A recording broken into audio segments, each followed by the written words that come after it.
Welcome to this episode of the Elite Question Askers. I am Jason Wells.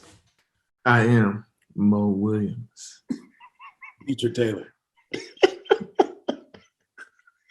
It's a mix of all of this, man. I appreciate y'all, man. Hey, man, I feel like y'all remember in the Chappelle show when every week he would come back and say, "We still here, like we still finding a way. They ain't cancel us."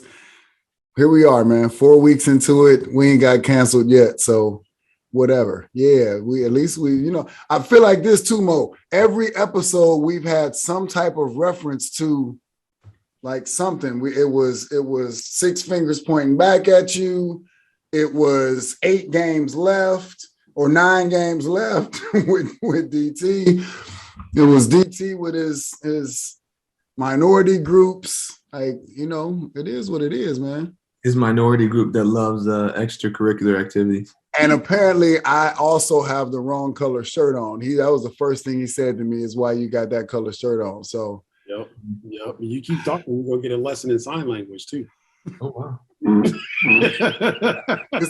this is coming 2 days after the all Cali West Coast Super Bowl where Snoop was sea walking at the Super Bowl and people loved it. Throwing it up, man. Man, if you don't go ahead on fist bump moments. What you got, man? Wow.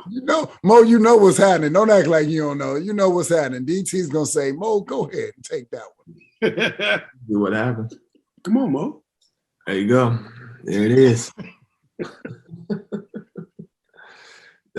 Fist bump moments. I've had some interruptions in my daily movement and my ability to accept those interruptions as an opportunity to detour opposed to be distracted. And I guess what I mean by that is like we had practice tonight. I had to leave early because of a family emergency. Instead of me focusing on we're not prepared, we didn't get a chance to run over our zone offense, I detoured in the sense of that my daughter needed me and maybe this is an opportunity to spend more time with her. So fist bump moment to me is to recognize that and be able to be present in another space. That's definitely a fist bump moment. No doubt about it. The fist bump emojis do not show up. They only show up here. They do not show up in the recordings, but you get a fist bump. Like it hurt. Do you want to go? I'll let you.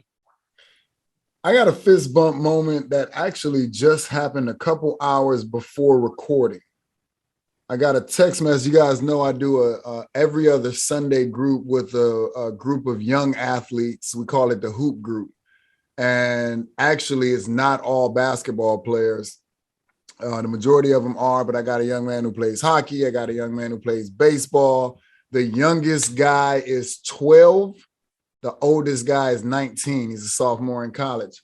And we got one of our newer guys that's only been on for like 2 or 3 calls.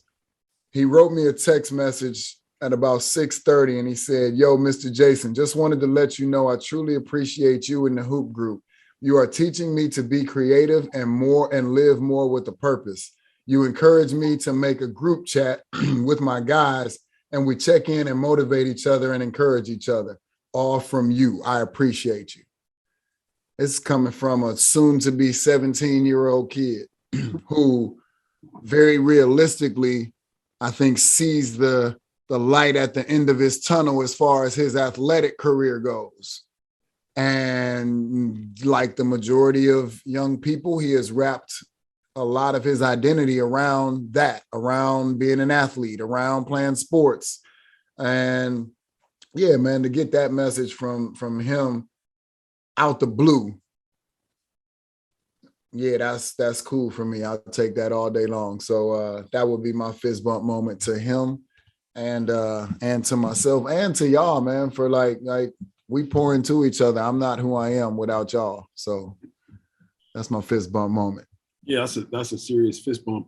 And to piggyback off of that, it just highlights the level of impact that I think you are having with the way you conduct business, the way you're conducting yourself. And it just, that's a pat on the back, to get that type of message from somebody that you're dealing with. That's impressive. I think my fist bump moment is just the constant lessons that come out of adversity, dealing with all of the things. We're recording here, but my team is on a 2-game skid.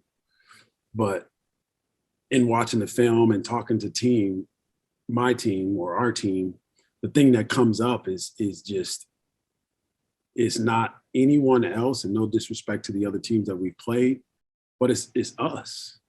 It's us. And my point is, like, as much as you try to think about or blame and complain about other things and other people, start with yourself.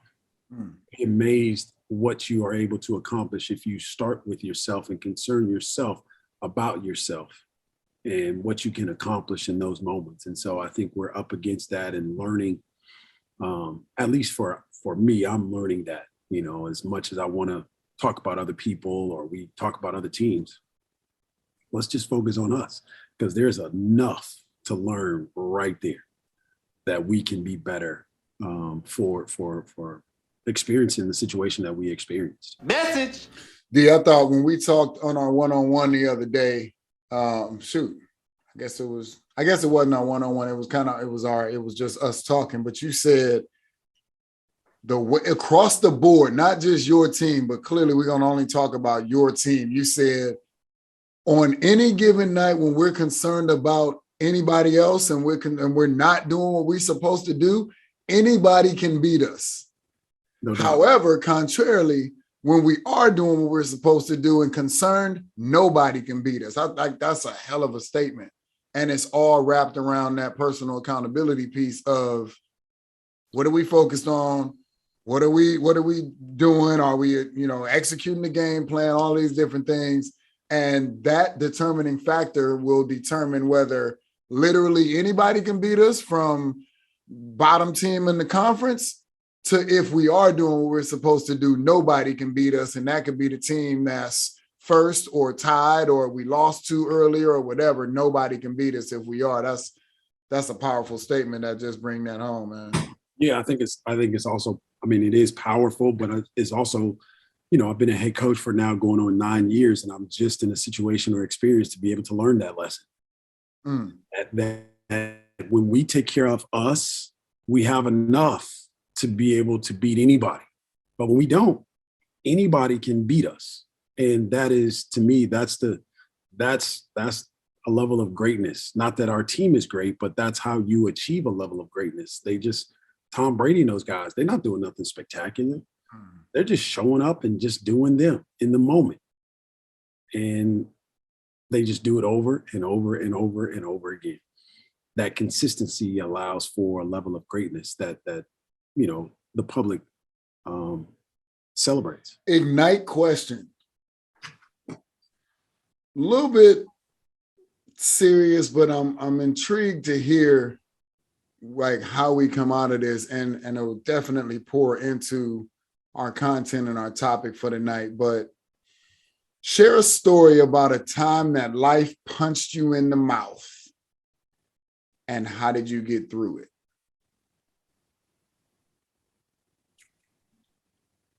Yeah, I told you, sometimes we search for the silence. I'll go first. So I shared on previous episodes that 13 months of hell that I referred to, from retiring to divorce and laid off and bankruptcy and all that stuff. But another time is, man, I think about just draft night. And you guys will remember draft night 2003, LeBron's class, Melo's class, that class.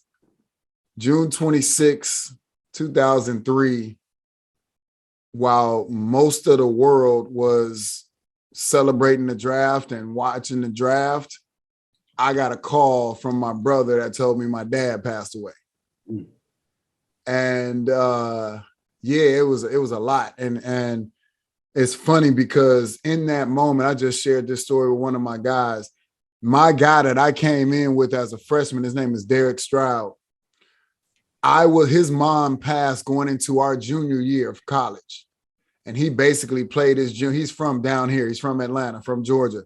And he basically played our junior year heartbroken and not here mentally. And then going into our senior year, he transferred back down here to a D2 where he could play immediately. But I was the one who told him that his mom passed. Like, they voted me as the one that had the best relationship with him and the one to tell him.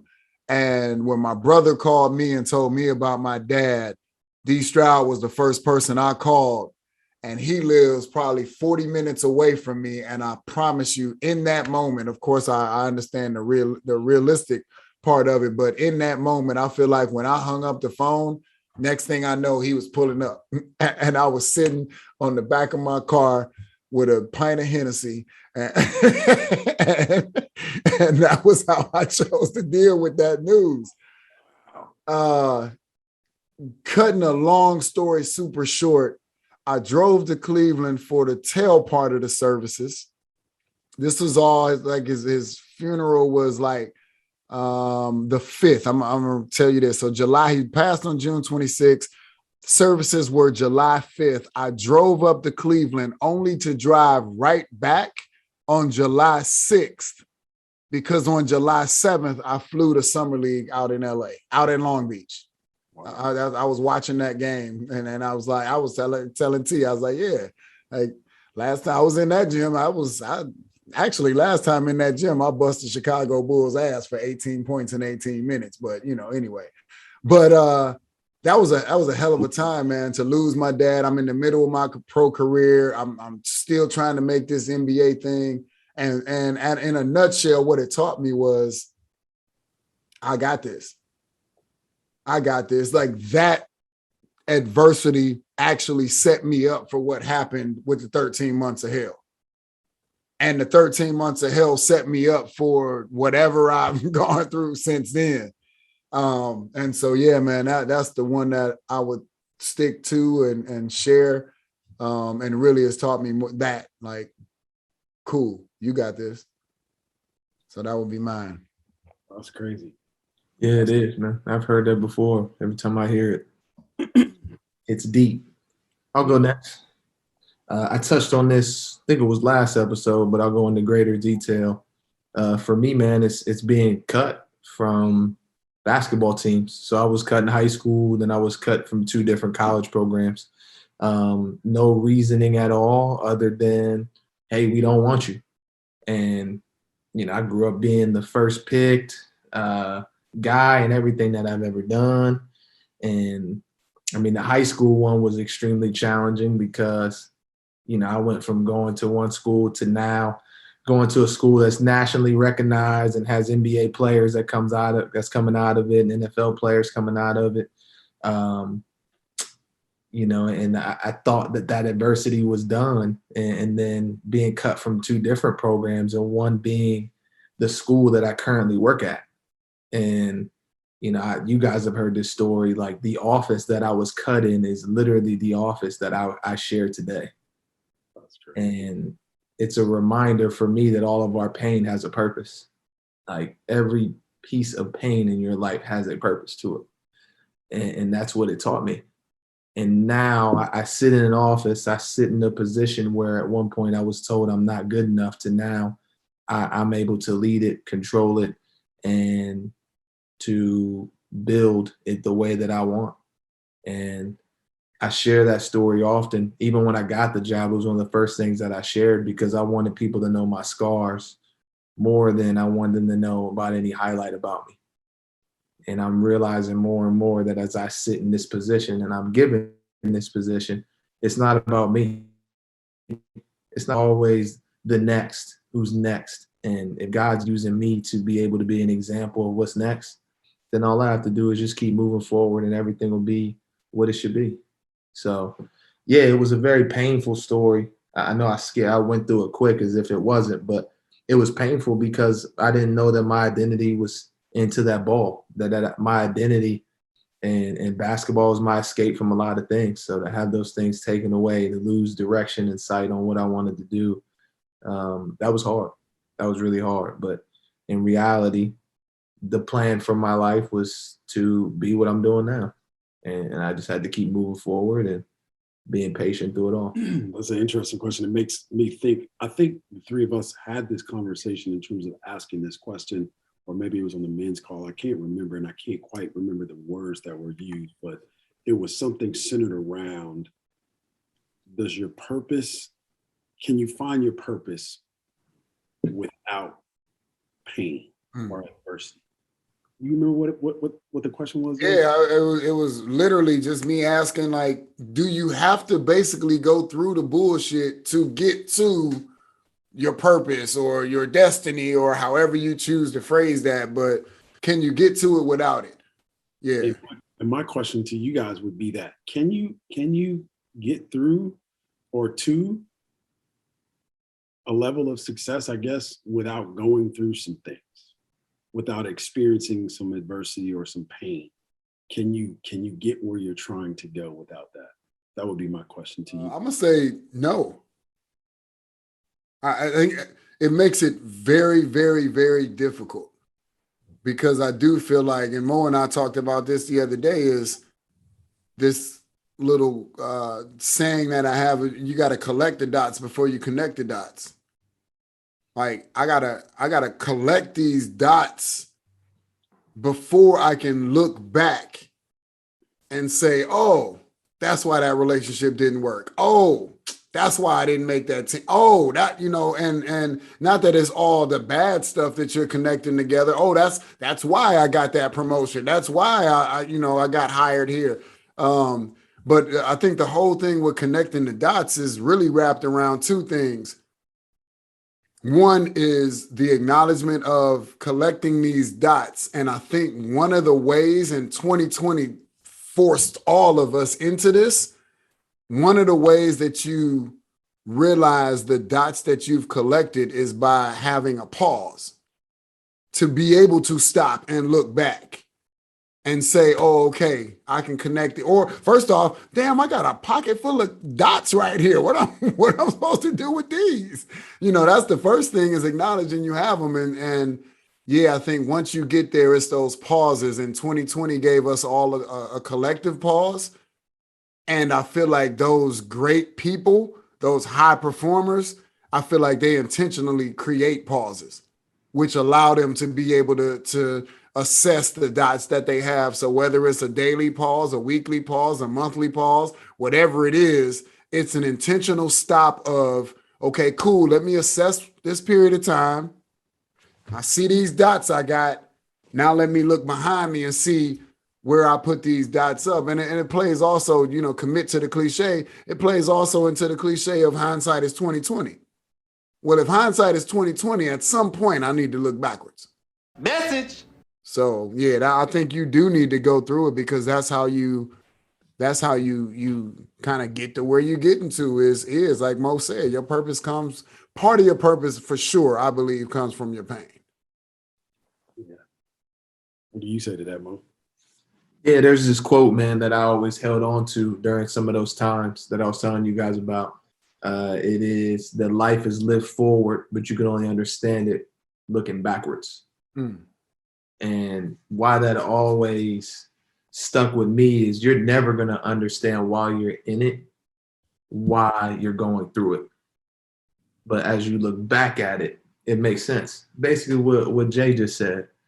And I think what the issue is with some people, especially as teachers, coaches, even parents, is we don't need to compare pain. Like, so I had to walk 10 miles to school. Well, I only had to walk 5 miles to school. I had it worse than you. Comparison is the thief of joy. But I think, at the end of the day, it's being able to understand that you're not going to understand while you're in it. When you look back at it, it makes sense. It gives clarity. You find beauty in it. Doesn't make it easy. Like you're talking about your 2-game skid with your team. My challenge to you is, can you look back when you had a 5-game skid with a team? You've been in this situation before. You're prepared for it. And if you're not, well, this is your opportunity. It's not going to make sense right now, but over time, you'll look back at it and you can go back to that and you see it. That's the beauty in writing stuff down. Like it's, man, I was going through that. Where were my thoughts at during that time? Sure. Well, if you write them down, you're able to go revisit that and see where you were in that period of time and where you are now. Yeah. I see what you did there too, bro. I see what you did because this segment is only so long, and you, instead of answering our question, you threw a fresh ass no look pass. It's all good. It's all good because I know Mo gonna shoot that thing, and I'm finishing at the rim, so it don't matter who you pass it to, it's gonna get finished. So it's all good. Yeah, and we coming to you first on this next question. I was just curious as to how you would approach that situation, because I think a lot of people, they're looking for experience in that category. So who better to get it from other than the elite question askers? Yeah, whatever that meant. Yeah. Hey, I will share this though. Like, from my experience, that is a hell of a question because I don't think you can get around it. I think you gotta go through it to get to it. Yeah. See what I did right there? That's bars. Bye-bye. Yeah. Like I was on a episode of Martin right there. Ain't nothing to it but to do it. Ain't nothing to, y'all don't remember that. All right. Yeah, I know. That question, especially, you disappointed me right there, Mo, coming from you, the comedian, man. Mm-hmm. That Ignite question propelled us into our topic, which is adversity. And specifically through adversity, what separates a team, a person, an organization, whatever it is, what separates when adversity hits, whether that team, person, or organization group, whether they fracture or whether they bond? Because adversity is going to hit. We know that. But what's those determining factors that determines whether or not they fracture or they bond? And I'm going back. Last playoffs, Game 7, Eastern Conference semifinals. You got Philly and Atlanta. Atlanta shouldn't even be in the series. They enforced the Game 7 by beating Philly on their home court twice. And in Game 7, I saw one team fracture and one team bond. And it wasn't the team that was the number one seed. We know how that story played out. But first off, tell us your experiences with those things, some teams that you've been on. Give us some examples of what that might look like. D, I'm coming to you first. Here we go, stutter. I just look back on my careers as a head coach, and I can tell you, we didn't understand how to win. We didn't know what factors were present when they showed up, how we dealt with it, how we responded. And I think a lot of it is, over the course of the years, is just watching different groups as adversity hits, how you respond to it. Do you fracture? I look at the group that I'm working with now, and it's different because I feel like from a talent perspective, this is probably the most talented group that we've been fortunate to coach since we've been here. Like they're talented. But now all of a sudden the little things start to matter, and if you don't correct those things within what you do, that talent is not as potent as it should be. And again, we've seen those things from different seasons. Like I can remember a season where we went 3-15 in conference play. And then fast forward 2 or 3 years, I can remember where we went 10-6 in conference play, and so those factors, to me, the things that stand out are just how we responded when adversity hit, whether or not this group, they bonded together, they gelled together, or the factors were so great to where we just let those things infiltrate us and they defined who we became. which is not, in my opinion, a successful team. And I don't know that I answered the question necessarily, did I? I mean, it's cool. That's just where you at today. It's all good. It's all good. It's whatever, man. Mo, He's super deep, whenever man. you're ready, man, you want to answer the question, me and you will go back and forth. He'll just chime in. It's all good. It must be the Earl Grey tea he's drinking over there. Must be. Must be. Nah, man, it's funny you asked this. Credit to you for knowing that series, man, because unless you're a Sixers fan or a Hawks fan, which I'm neither, I don't even remember that. But credit to you for knowing that and going back to that. But we're in this process now, and I think something I constantly say with our team is you got to trust our training. And you can't trust your training if you don't have any training. And there's things that we constantly emphasize. And I think the first thing is, and I went back to it today as I look back on our practice notes from the beginning of the year, is habits. Habits. It's a great book that DT and DT, I don't know if you ever read it, but I've been telling you to read it, Atomic Habits. And I wanted to dive into it. I'm about to read it again. And then I'm going to make our team read it, and I'm going to give it to our seniors. I told them that today. But like, yeah, whether you intentionally setting them or you're unintentionally setting them, you have habits. Like, you have habits. And I think that was the thing I'm trying to address with our guys. Like, when you walk in here, we're trying to create habits. You have to do them every single day. You have to do them over a period of time. And right now, we're not having the success that we want because when we hit extreme amount of pressure, some of our habits are not in alignment with what we are trying to build towards. And I think ultimately, as you're talking about successful teams, who you are, it's setting those habits. It's setting it, setting, like what you want to be every single day. And, we build towards that every day. I think that's what excites me every single day is how can we do it? How can you do it more creatively? I had a good talk with you the other day, Jay, that really, kind of reminded me of that. But yeah, I think in those extreme amount of pressures, you will fracture if you have bad habits or not focus and intentional habits on the vision you're trying to go, or you will be able to prevail if you have the habits that align with where you're trying to go. Yeah. So I think back, cliche, pressure, bust pipes, or make diamonds. It is really, and that's one of those things where, yeah, we talk about that first part. Oh man, pressure bust pipes. Okay, cool. Pressure make diamonds too. And Mo, if I'm pulling that all together, and you said bits and pieces of it, but this quote that has stuck with me for the longest: in times of extreme pressure, people revert back to their most deeply held habits. In times of extreme pressure, people will revert back to their most deeply held habits. So now my question would be, what are your habits? Because y'all know Kevin Eastman. Kevin Eastman told me one time, he said, Jay Wells, when the shit hit the fan, you just can't turn it off. It's still going around. And so, That's a hell of a visual. You know what I mean? It's just like, okay, cool. You can flip the switch if you want to, but it's still going in a circle until it slow down. So what do I do proactively? And again, you guys have both made references like this.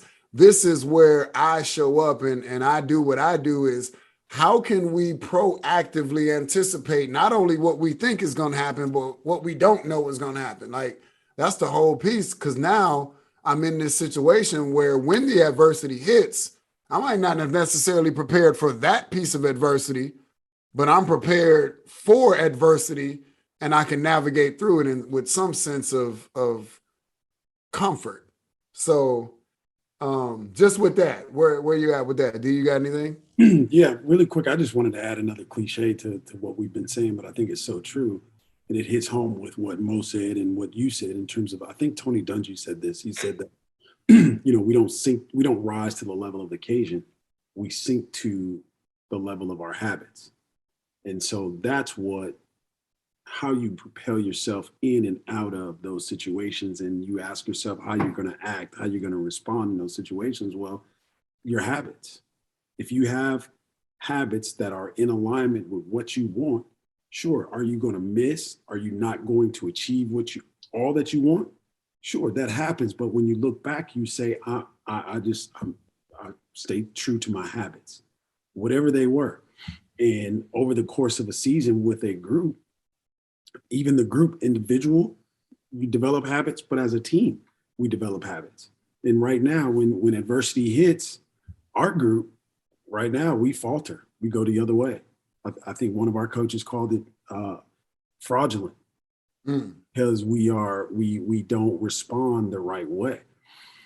We've been in this situation before, and we responded the right way, and we've had a level of success. And in this current situation, when things hit the fan, our response is not of championship culture. Ours is not of championship habits. We have them. We've done them before, but that just shows you how flighty they can be. If one dude misses, somebody doesn't make up for that, you can literally cost yourself. And that's what we're going through right now. But yeah, I read the book, Mo. I just returned from Hawaii. I was sitting next to a married couple, I think, and the young lady was reading that book. And it's so funny. I carry it with me right now. I carry it with him. Yeah. Mo, don't throw that out him. Don't doubt him, son. He talking about whether he read the book or not. He got that joint with him. Hey, my fault, man. He also got trash in his bag, man. He got a bag. Wait, hold on. Wait, what? What is that? Can you give us a brief summary of what that is? It's literally a trash bag for those that's only listening. By the way, you shouldn't only be listening. You should be watching on YouTube, but it is literally plug a bag of trash. Not a bag of trash. It is a trash bag that is that inside there are some of the feelings, some of the emotions, some of the things, some of the thoughts that we carried as an individual group. And to that point, that's how we responded. And so what we did is we put all those thoughts down on paper, and then we read them to each other. And then our commitment to each other was to throw those things in the trash. Literally, we had a trash bag that was being held together by a trash can. We threw them in the trash bag, and our team was like, we wanted to leave those things, leave those feelings. And I don't. I actually want to carry it with me, just as a constant reminder that those feelings always exist. Those feelings are always there, but winning was more important than those feelings. And as we lose, those feelings are more important than winning. And case in point, we practice today and things get a little chippy. We get into it, and I go right to my trash bag. I'm like, yo, this is a constant reminder. We can either continue to put in BS to that bag, or we can respond the right way and expect for good things to happen. Well, I just want to know where PG-13 DT came out on what are we doing? Like, man, you said ish earlier. Now it's BS.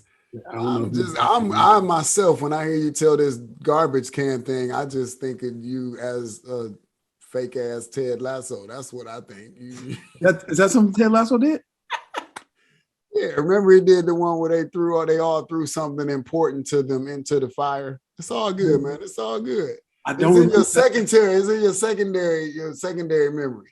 I don't remember that, but I will say it came from somewhere. It wasn't something I thought up. So don't think I'm brilliant or smart. We all know that I'm a shout out to Jayson Sudeikis. We're gonna have Ted Lasso on the show one day. Yeah, we need him because we all know I'm a couple beers short of a 6-pack. So then you talked about it a little bit, like ego. Let's just call it ego. In this world of athletics, it is easy to put the blame on ego when things aren't going right. Oh, those guys just don't get along. Like, speaking of Philly, we are watching it unravel. Well, it has unraveled in Philly with, one of your guys. Do you have it with James? So James is now in Philly. And now all of the stuff that was apparently being, covered up. And we talked about this too. Winning is a great deodorant. And in Brooklyn, they win enough to be cool. Yeah.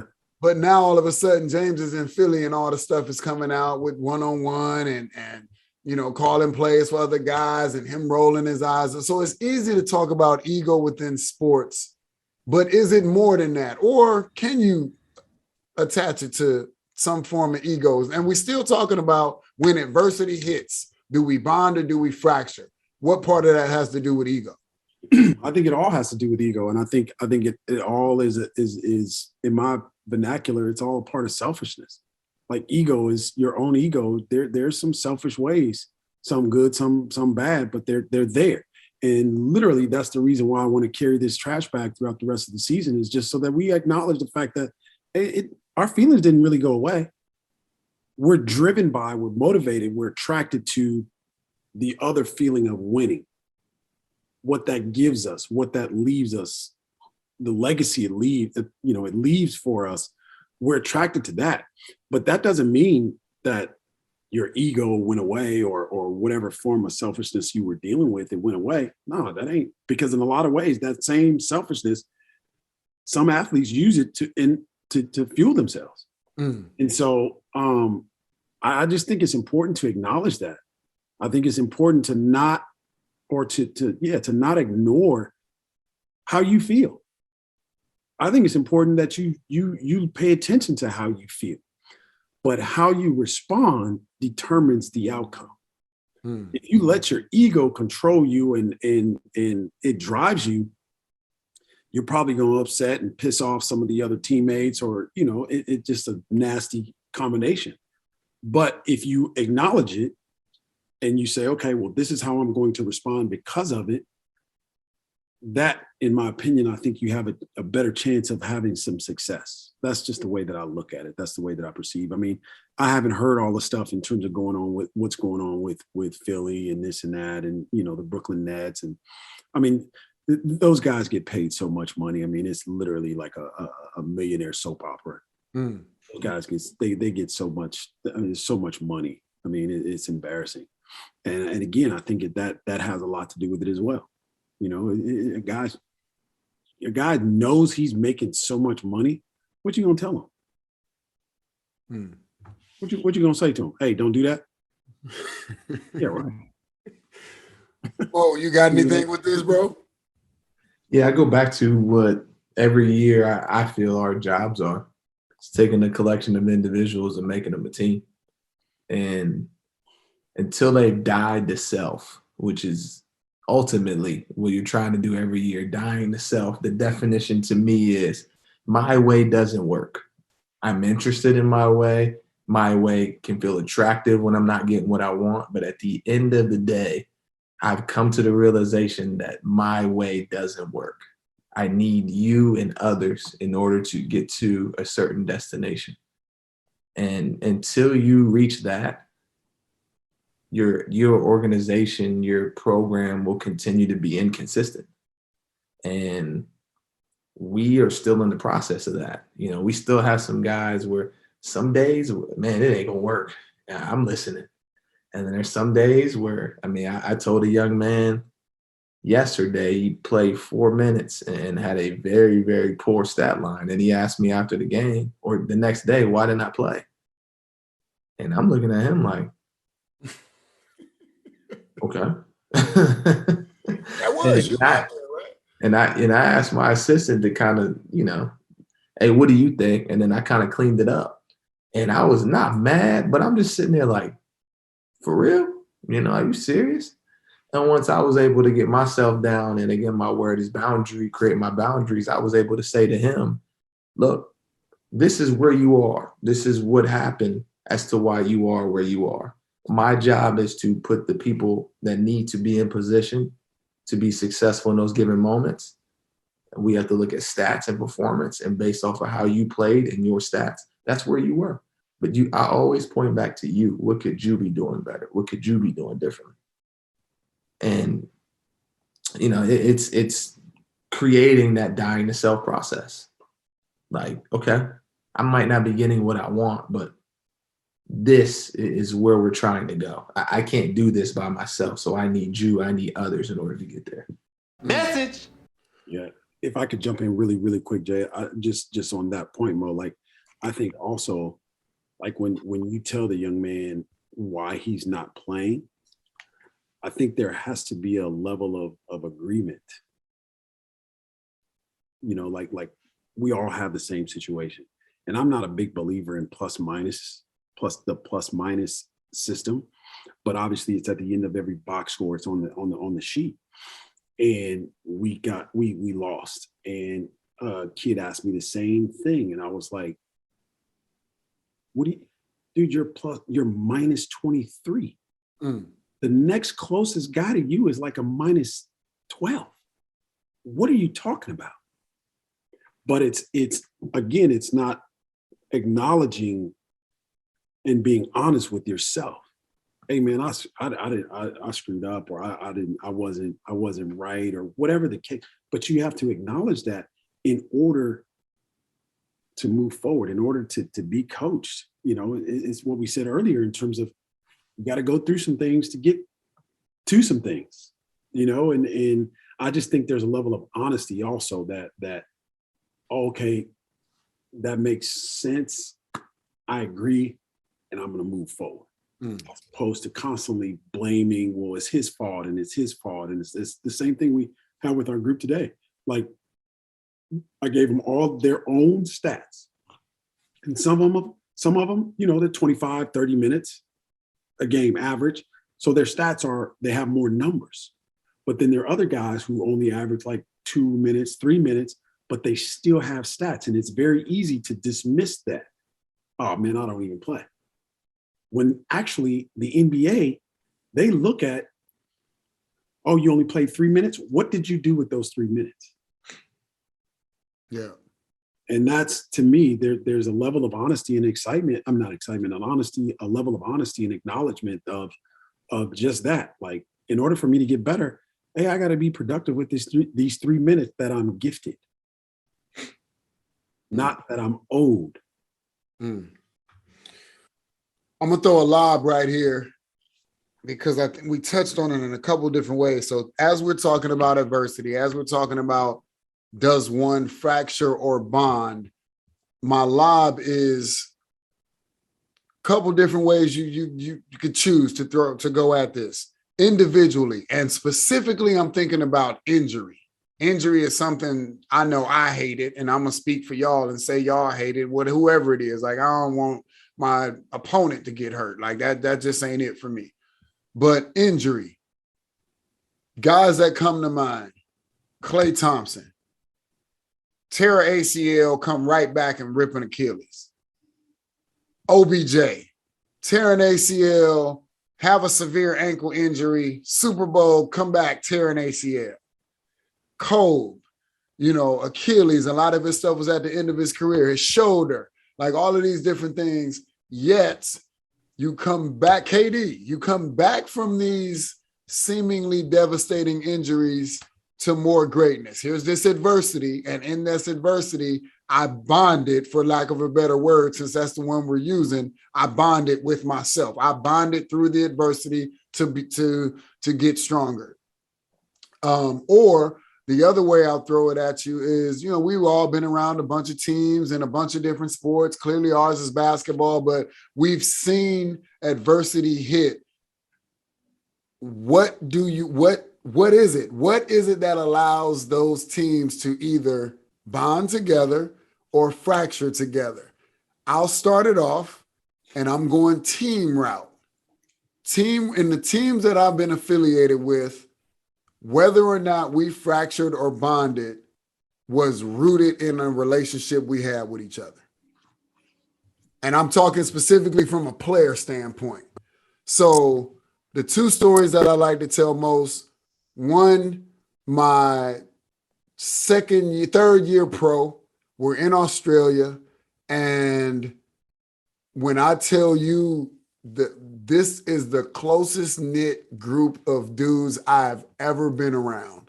We hung out on the court, we off the court, But damn it, you put them people in the stands and popped the popcorn, and we were shit.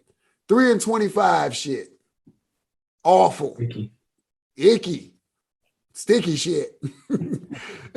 But we had these great relationships to where, you know, we got together and all of this. And then I think the adverse to that is my senior year of college. My guy that I graduated with, not D Stroud that I just told you about, but my one of the guys that was left, he transferred from a Big Ten school, and we had beef from pretty much day one because he had this ego like he was transferring in from a Big Ten school, and at that point, I had already kind of put my flag in the ground and let people know I had Indiana State. This was me for the next few years, but he and I. You never had to worry about, yo, what you doing on a Friday night? You want to go to the frat party? Yeah, no, ever, never. And that team, with our disdain for each other, had the first winning season since the year after Bird left, 19 years. So here we are on this team where we all get along and we're 3-25, but then I'm on this team where I don't even like the other leader on the team. And you guys have both heard me say this with your team, and then this will be me shutting up, is I am a firm believer that you do not have to like the people you're working with, but you do have to know them.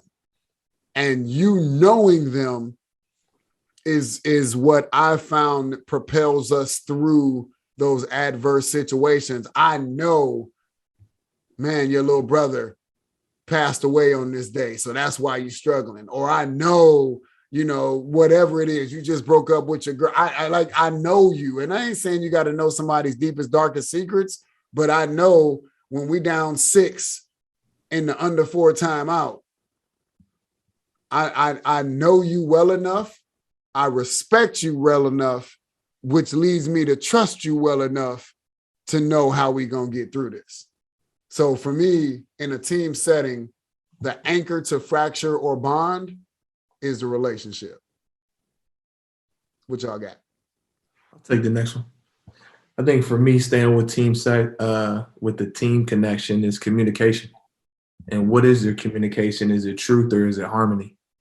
And I think something we try to tell our guys, and we're still not there yet, but again, that challenge excites me on continuing to hammer that message till it happens. Maybe it'll start tomorrow, but, you know, trying to encourage them to stay in the truth.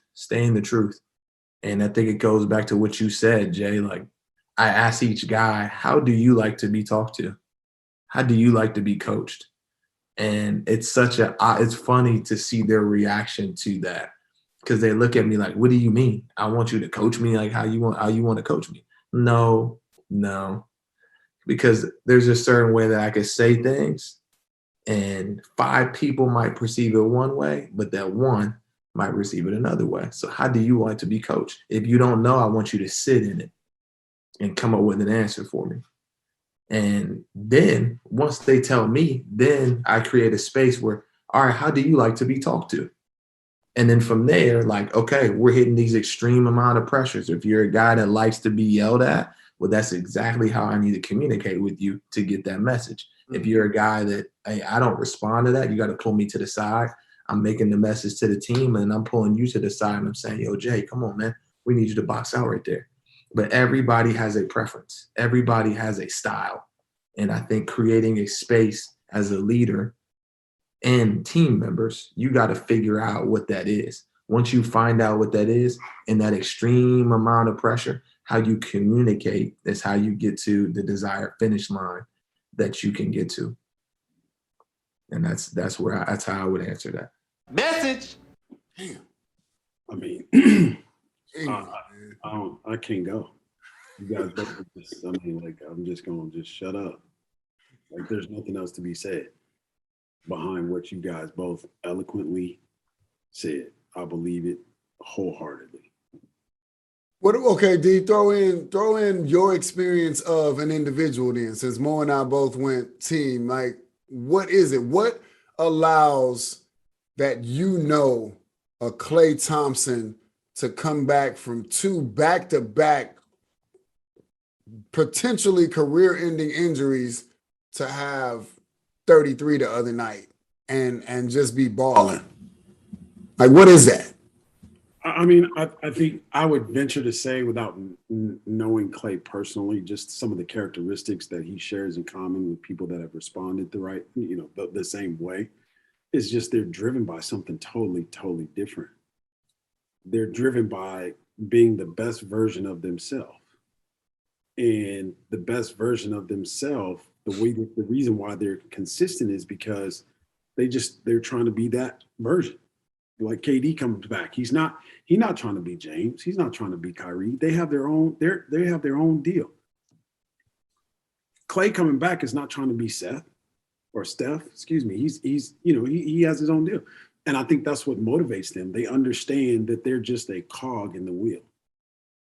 And that drives them. That motivates them. And yes, even the adjustment of, hey, I'm injured, I'm older, maybe I slowed down, but I still can do X, Y, and Z. I got to do these things because that's what those other guys are dependent on me for. They're not dependent on me to make half-court hook shots. They're dependent on me to run in transition and get to this corner, and if you pass me the ball, I'm going to make it. And that's what they do every single day, and they just become really good at that. So when there's pressure, it ain't pressure to him. That's what he does every day. He just runs to the corner and he makes those shots. That's what I would add in terms of just what drives those people is not abstract. It's very definitive. It's very simple. It's very easy to do, or it's easy to accomplish, but doing it over and over, it is hard. It's boring. It's all the things that we don't want to do, but in my opinion, it's the things that make you or allow you to have a level of success. It's that time, fellas. It's Money Moments time. I am going to go first, Mo, and you just said this not too long ago, man. Money moment for me is to hear your openness to how you coach your guys and asking them, challenging them even to, how do you like to be coached? And I can only imagine the look on some of their faces, because that ain't a question that most coaches, they probably never been asked that question before, ever. Probably because no coach that they've had has been willing enough to modify how they coach to cater towards what's best going to feed him as a young man, as an individual. So a money moment to me, man, is just listening to you share that. And that's the ultimate curiosity to me. I feel like that's that acronym. That's what ties into that always growing, being able to come in and say, okay, cool, this is my style, my method of coaching. But I also realize that if that's not conducive and beneficial to you as an individual, I'm willing to modify that if that's going to bring the best out of you. I think that's a powerful, powerful statement that more modern nowadays coaches should probably look into, because the whole old school coaching might be played out. So that's a money moment for me, man, to hear that coming from you and just to know your openness to that. That's big time. Man, this man got his microphone on mute, so he clearly ain't trying to go right now. So he's on mute, bro. Yeah, clearly he was gonna hit you with the one more in the corner. Hit that shot you just talked about. Well, I'll take that, and we just watched the Super Bowl, and the Rams won, obviously. But Matthew Stafford was interviewed after the game, and I thought he said something that was really, really a money moment. And I think it's in alignment with what you just talked about. He talked about Sean McVay, and he talked about his ability to connect with each guy individually and how it brought them all together because they knew he cared about them individually, and it made it easier to follow his lead. And that's what they did. And I thought it was really refreshing to hear that, but it was also a call to action, so to speak. And it let me know that, hey, man, if Sean McVay is doing it with multimillionaires and getting that result, then who am I to not do it with my guys to get the desired result? You know, and the desired result for me is, yes, we want to win, but like Mo said, we want to make men. We want to be a part of being an impact to those guys. And so, as you know, guys don't really, or people in general, don't really care what you know until they know you care about them. And then you have their attention. And so it just, you know, a money moment for me again is just hearing Sean at that level. That's the way he went about his business. And that's to hear Matthew Stafford recall those moments in that moment when he could have said any and everything, but that's what he was attached to. It just shows how important and how significant it is to those egos. I'm gonna bring this home. I'm gonna bring this home. Can I bring it home? Yeah, Please. go ahead. All right then. They left. What I'm gonna say is this: as we talking about the Super Bowl, so same kind of time frame. I think he might have went before you. You talked about what you said, DT, but I love where McVay said, "Can you be at your best when your best is required?" And whoever is listening to this, like, I'm honestly, I forget we're on record because this is really just a normal conversation for us. And letting you in on our normal conversations, and hopefully there's value to it. But, you know, just credit to both of you guys, because I believe that statement, you guys are able to do that when it's required. And I think I've seen it. I continue to learn from you guys, and I ask questions because of it. So, you know, just credit to you guys, man, for being able to make that question come to life. And I pull a lot of things from you guys, sometimes more than you even know. So, money moment and fist bumps to y'all as well, just for how y'all show up. My guy. Even though both of y'all are still old as hell, too. Oh, man. And he threw out a little lightweight cuss word, too. Hey, I embrace it. I am. I'm old. I'm old, decrepit. I carry around with that trash bag my shovel because I know. You'll never know when you go. Great, my protein box from Starbucks. Time for some action, man. I'm gonna keep mine real simple. One word. My action item is habits, and my awareness of them, and my acknowledgement of knowing that. D, I love how you said it with, I think it was Coach Dungy, is that we don't rise to the level of the occasion. We fall to the level of our habits or training or whatever it is. Making sure that my habits are in alignment with who I'm committed to be. So yeah, real simple for me. That's my time for some action for this next week, is making sure that my habits are in alignment.